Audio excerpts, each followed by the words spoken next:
Dialéctica del Iluminismo, por Max Horkheimer y Theodor W. Adorno. 15. La industria cultural. Iluminismo como mistificación de masas. 5.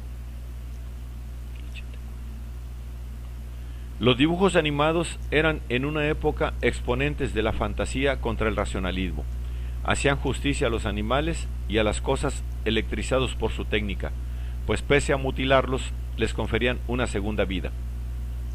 Ahora no hacen más que confirmar la victoria de la razón tecnológica sobre la verdad. Hace algunos años tenían una acción coherente que se disolvía solo en los últimos minutos en el ritmo endiablado de los acontecimientos. Su desarrollo se asemejaba en esto al viejo esquema de la slapstick comedy, pero ahora las relaciones de tiempo han cambiado.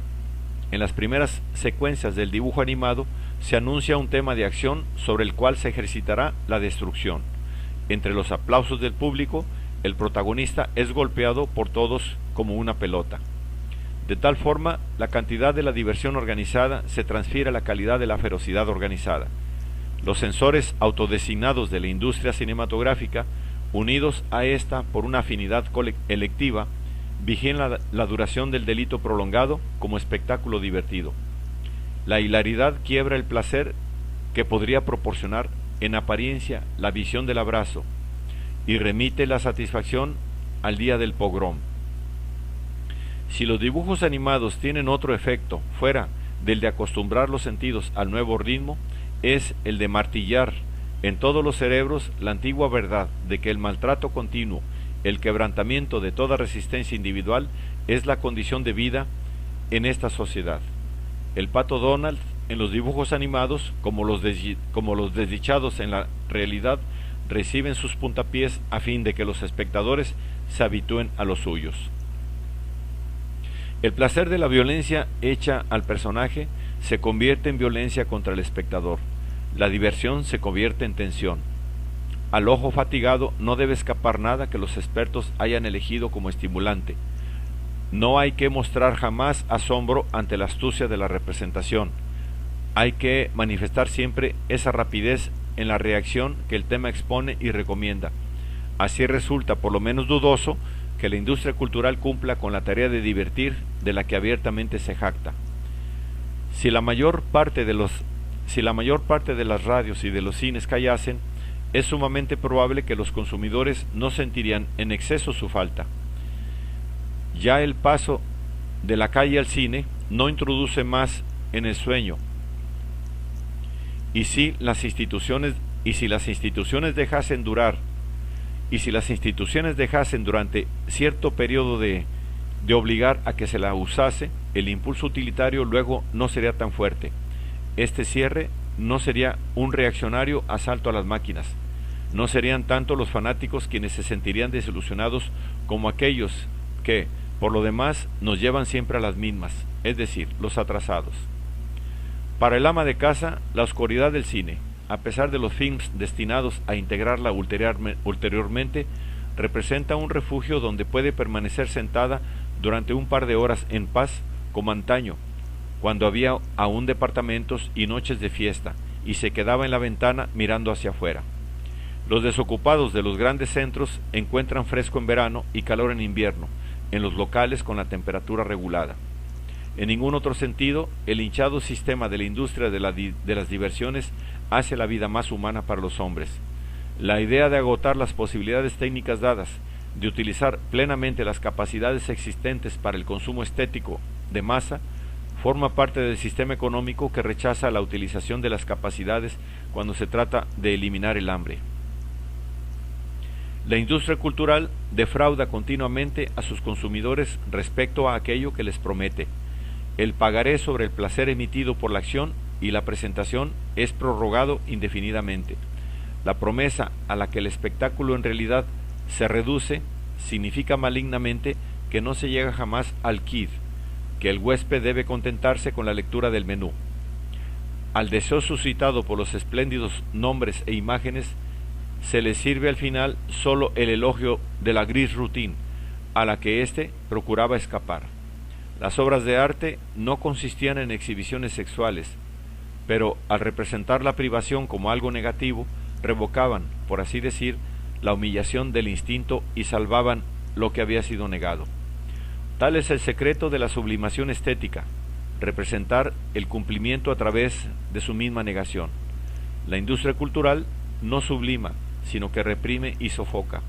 Al exponer siempre de nuevo el objeto del deseo, el seno en el suéter o el torso desnudo del héroe deportivo, no hace más que excitar el placer preliminar no sublimado que, por el hábito de la privación, se ha convertido desde hace tiempo en puramente masoquista. No hay situación erótica que no una a la alusión y a la excitación la advertencia precisa de que no se debe jamás llegar a ese punto. La High Sophists no hace más que confirmar el ritual que la industria cultural se ha fijado para sí misma, la de Tántalo. Las obras de arte son ascéticas y sin pudores. La industria cultural es pornográfica y prude.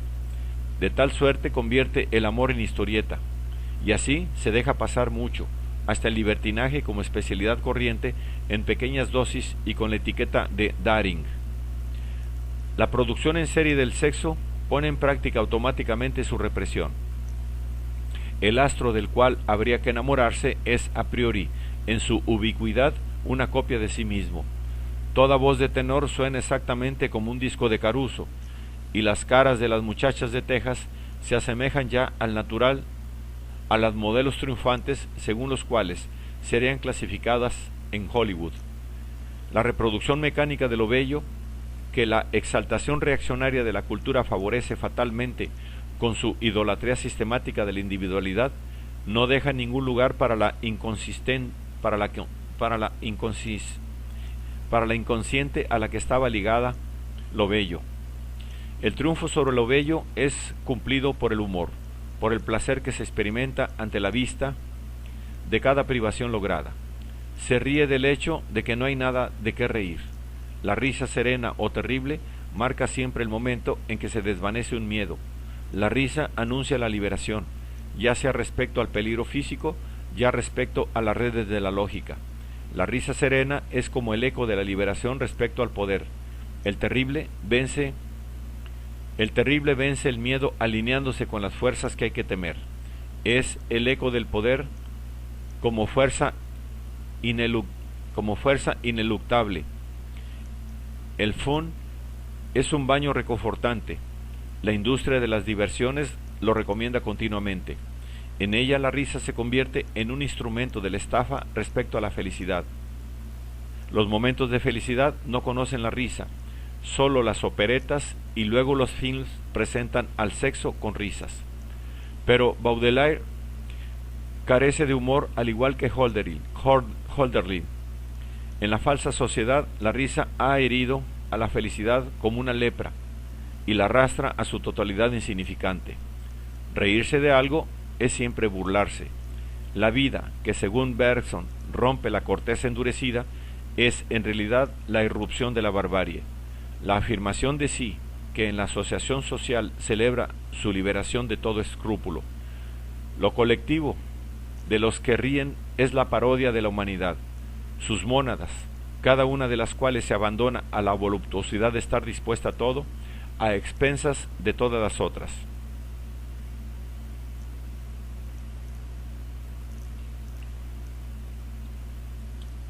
En tal armonía proporciona la caricatura de la solidaridad. En la risa falsa es diabólico justamente el hecho de que ésta pueda parodiar victoriosamente incluso lo mejor, la conciliación. Pero el placer es severo. Res severa verum gaudium. La ideología de los conventos, de que no es la ascesis sino el acto sexual lo que implica renuncia a la felicidad accesible, se ve confirmada en forma negativa por la seriedad del amante que en un presagio suspende su vida ante el instante que huye. La industria cultural pone la frustración jovial en el puesto del dolor presente tanto en la ebriedad como en la ascesis. La ley suprema es que sus súbditos no alcancen jamás aquello que desean y justamente con ello deben reír y contentarse. La frustración permanente impuesta por la civilización es enseñada y demostrada a sus víctimas en cada acto de la industria cultural sin posibilidad de equívocos. Ofrecer a tales víctimas algo y privarlas de ello es un solo y mismo acto. Ese es el efecto de todo el aparato erótico. Todo gira en torno al coito, justamente porque éste no puede cumplirse jamás. Admitir en un film una acción ilegítima sin que los culpables padezcan el justo castigo está prohibido con mayor severidad, aunque, supongamos, el futuro yerno del millonario desarrolle una actividad en el movimiento obrero. En contraste con la era liberal,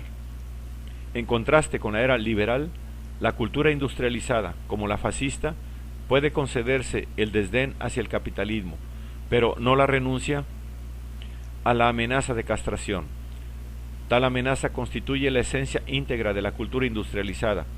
Lo decisivo hoy no es ya más el puritanismo, aunque éste continúe haciéndose valer bajo la forma de las asociaciones femeninas, sino la necesidad intrínseca al sistema de no dar al consumidor jamás la sensación de que sea posible oponer resistencia.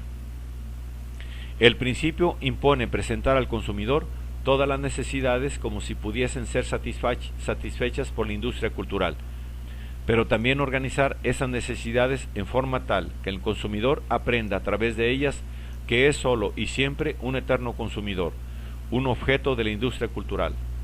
La industria cultural no solo le hace comprender que su engaño residiría en el cumplimiento de lo prometido, sino que además debe contentarse con lo que se le ofrece. La evasión respecto a la vida cotidiana que la industria cultural, en todos sus ramos, promete procurar, es como el rapto de la hija en la historieta norteamericana. El padre mismo sostiene la escalera en la oscuridad. La industria cultural vuelve a proporcionar como paraíso la vida cotidiana. Escape y elopement están destinados a priori a conducir al punto de partida. La distracción promueve la resignación que quiere olvidarse en la primera.